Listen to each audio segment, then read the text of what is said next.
Traffic moving just fine now on Interstate 70 through Clark County. That's after a frightening morning with fog so thick, 15 vehicles slammed into each other, closing the interstate for hours. This story is our most watched at WDTN.com right now.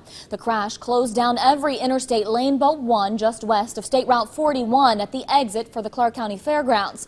We checked it out for you, and according to ODOT, 45,000 vehicles drive that stretch every day. Rob Sneed joins us live with a look at how the drivers handled the chaos. It's our top story at 5.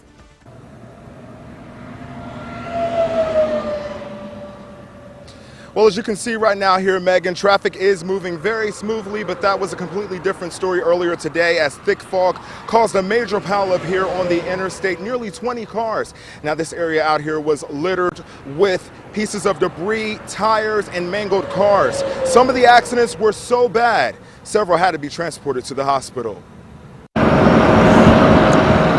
Freight tires and mangled vehicles littered I-70 near the State Route exit 41 just after 7 this morning as confused drivers like Bill Sheets and his wife watched in horror, trying to comfort each other as they attempt to piece together what happened. Everything's just standing still.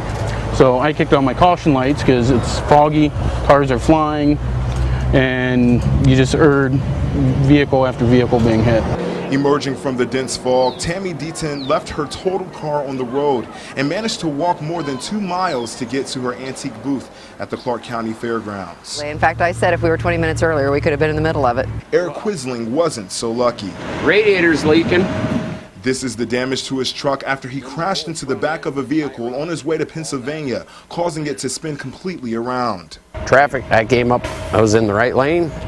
Traffic was stopped. I swerved over to try and get away from it, and then I found a little ways up on the road, everything in the other 2 lanes was stopped also.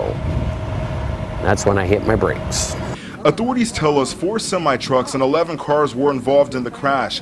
4 people were transported to Springfield Regional Medical Center. As Sheets looks around, he can't help but be thankful he and his wife are alive.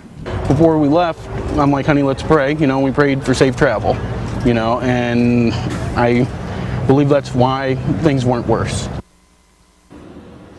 And those 4 were treated for minor injuries. Now, coming up at 6, we're working for you, looking into whether or not this accident could have been avoided.